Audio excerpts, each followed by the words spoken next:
Dear Popoy, itago niyo na lamang po ako sa pangalang Ronnie, 29 years old, taga rito sa Quezon City. May best friend ako mula nung high school. Noon pa man, alam ko na sa sarili kong mahal ko siya. Kaso, unang-una nag-aaral pa kami noon kaya alam kong hindi pa naman tama ang timing. Pangalawa, naligawan ko kasi yung tropa niya dahil isa siya sa naniniwala sa girl code na tinatawag. Trip lang naman talaga yung panliligaw kong yun, Popoy. Pero itong kaklase ko talaga ang gusto ko ever since. Kaya ang nangyari ay nag-stick na lamang kami sa pagkakaibigan hanggang sa maging mag-best friends. Lagi kami magkasama, lumalabas, nagbibiruan, nagkikwentuhan tungkol sa buhay-buhay. Pero may limit pa rin. Yung tipong alam mong may special kayong koneksyon pero pareho kayong takot na sirain ang kung anuman ang meron. Hanggang sa mag-college kami, Kuya Popoy, doon ko mas lalong na-realize na siya talaga ang mahal ko. Ang kaso, bad trip. Nagka-boyfriend naman siya. Ako naman, nakaabang lang sa gedli kahit na masakit. Dumating pa nga sa punto na nagka-girlfriend din ako. Alam mo na, Kuya Popoy, maling-mali ako. Kasi kahit may relasyon ako, ay siya pa rin naman talaga ang laman ng puso ko. At nung nagkahiwalay nga sila ng boyfriend niya, saka naman katatapos ko lang na mag-propose na sa girlfriend ko. Doon kami nagkausap ng masinsinan. Inamin ko na ang lahat-lahat. Sa totoo lang, handa na akong iwanan ang lahat para sa kanya. Kasi pakiramdam ko ay siya talaga yung babaeng mamahalin ko sa buong buhay ko. Ang kaso mo, hindi siya willing na sumugal. Sobrang sakit ng pagkakataong yun, Popoy. Para akong natalo nang hindi man lamang lumaban ng buo. Mali ako, alam ko. Kasi may pamilya na ako ngayon. May anak na rin ako at kasal na nga kami. Mabuti ang asawa ko at wala naman siyang ginagawang masama sa akin. Napakabait niya. Pero hindi ko maitatanggi na magpasa hanggang ngayon ay may espesyal na puwang pa rin sa puso ko. Yung best friend ko mula nung pagkabata. Minsan, iniisip ko, baka siya talaga yung what if ng buhay ko. Yung taong minahal ko ng todo at totoo, pero hindi naman itinadhana para sa akin.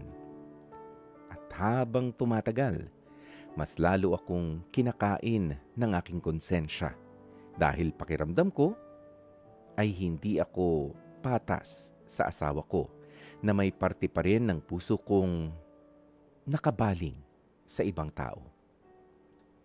Hindi ko alam kung ano ang dapat kong gawin, Kuya Popoy. Pipilitin ko bang kalimutan ang lahat para sa pamilya ko? O normal lang bang meron talagang isang tao na hindi mo talaga tuluyang makakalimutan kahit pa nga gaano nakatagal ang nagdaan ay mananatili pa ring espesyal. Umaasa po ako na makarating sa inyong programang Heart to Heart sa True FM ang aking storya. At Kuya Popoy, bigyan niyo naman po ako ng payong kakailanganin ko. Lubos na gumagalang, Ronnie. Ay nako, eto na nga po, napakinggan natin ang kwento ni Ronnie ng Quezon City kung saan siya ay napapatanong, ano po ba ang gagawin ko? O dahil ang aking childhood best friend na mahal ko na noon at mahal ko pa rin magpasa hanggang ngayon ay siya pa rin ang aking nasa isipan, siya pa rin ang nakakakuha ng aking atensyon. Bagaman meron na akong pamilya, meron na akong mga pananagutan sa buhay. Ay nako, yan ho talaga ang isa sa mga pinakamahihirap na sitwasyon, ano? Ayan, pero alam mo, Ronnie, talagang mahirap ang maipit nga mula doon sa nakaraan at doon sa mga responsibilidad mo sa ngayon. Pero kung susuriin mo na maigi, papaano ka nga ba? Ha? Papaano ka nga ba nakarating dyan sa sitwasyon mo ngayon? Yan ay dahil sa iyong mga desisyon. Na sa tingin ko naman, Ronnie, ikaw ay 29 years old ngayon. Okay? Noong nagdesisyon ka na mahalin at maging girlfriend at yayain pa nga magpakasal yung babae, na asawa mo na ngayon at nanay pa ng mga anak ninyo, ng mga anak mo. 'Di ba? Nag-decide ka na noon na nag-decide ka. Na sunod-sunod na mga desisyon yan na siya na yung pipiliin mo. Ngayon, siguro, kayo, nitong best friend mo, na sinasabi mo, best friend na babae, na sinasabi mo na talagang hulog na hulog pa rin ang loob mo magpasa hanggang ngayon, ito yung mga pagkakataon na kailangan kalimutan mo na yan at tanggapin mo na lamang na hindi talaga kayo pwede. In the first place, may attempt ka naman na noon na umamin sa kanya, may pangako ka pa nga na bibitiwan mo ang lahat para sa kanya, pero hindi siya ready para sa ganoong klase ng sitwasyon. Ayaw niya, actually. 'Di ba? Ang sabi niya, hindi ako willing na sumugal. 'Di ba? Kung nirerespeto mo at meron kang special na pagtingin doon sa best friend mo, respetuhin mo yung kanyang desisyon na manatili na lamang kayo na magkaibigan dahil hindi siya ready at hindi siya susugal. Ayaw niya yon. Hanggang doon lamang ang inyong relationship bilang mag-best friends. 'Di ba? Ngayon, kung ipupush mo pa yan, yan ang malaking problema. Kung bakit ang atensyon mo ay napupunta pa sa kanya imbes na doon sa asawa mo, sa anak ninyo, 'di ba? Sa mga anak ninyo, yun ang kailangan gawan mo na ng paraan sa ngayon. Kahit pa nga yan ay ang ibig sabihin ay kailangan mong dumistansya o lumayo dito sa kinikilala mong best friend noon.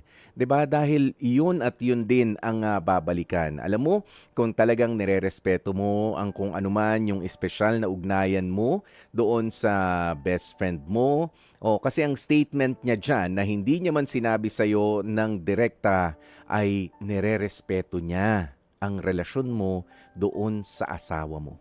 Yun yun. 'Di ba, Ronnie? Yung ibang mga salita hindi mo na kailangang hindi lang yan plain pagtanggi. 'Di ba? Yan ay you should be able to read between the lines. Ika nga, 'di ba? Ayaw niya, magpakasal ka na, ituloy mo ang relasyon na yan na siya namang ginawa mo, Ronnie. 'Di ba? Respetuhin mo, kaya ikaw rin. Respetuhin mo rin yung relasyon mo na doon sa asawa mo. 'Di ba? Kung sakaling nababaling na naman yung isipan mo doon sa best friend mo, lalo kang lumapit doon sa asawa mo para maburayan. In the first place, meron na kayong mga anak.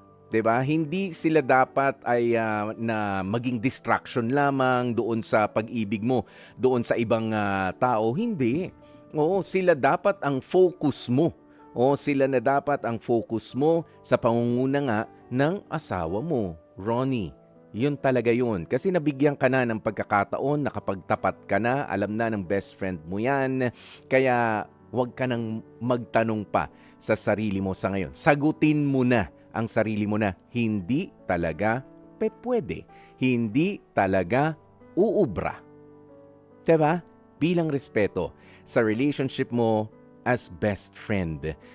Doon sa sabi mo ay mahal na mahal mo. Of course, sa mga best friend, talagang mahal natin yan eh. 'Di ba? May special silang lugar sa puso natin, pero wag kang magkakamali.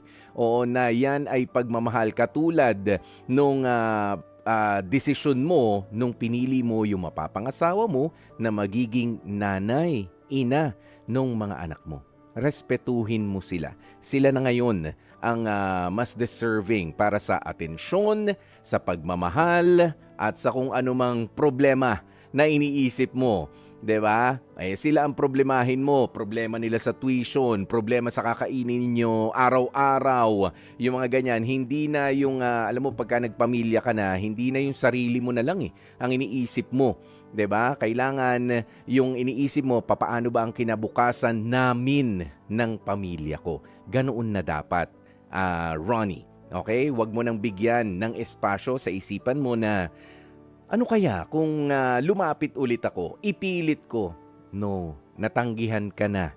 O ayaw sumugal, hindi payag si best friend. Masisira lang ang relasyon mo sa kanya, masisira rin ang relasyon mo sa pamilya mo, at baka lalong masira din ang relasyon mo sa sarili mo kung magmamatigas ka. Ha, Ronnie, dyan sa gusto mong mangyari. Dahil hindi na yan mangyayari. Sabi nga nung kanta kanina, pinagtagpo, pero hindi naman tinadhana. Matuto tayong tanggapin yung ganun. Pasalamatan natin yung mga magagandang memories together, mga magaganda natin mga alaala, 'di ba? Pero meron talagang limit yung iba nating pagkakaroon ng time, pagkakaroon ng panahon na tayo ay nagkasama. 'Di ba? Talagang tayo ay nakatadhana pala para doon sa ibang tao. Mga kapatid, patuloy po kayong tumutok sa 105.9 True FM para sa mga totoong balita, impormasyon, music, and entertainment. Mag-subscribe sa aming YouTube channel at podcasts at sundan nyo rin kami sa Facebook, Instagram, X at TikTok sa @True Network PH. Bisitahin ang aming website sa truefm.ph. Kami ang 105.9 True FM. Laging true sa'yo, kapatid.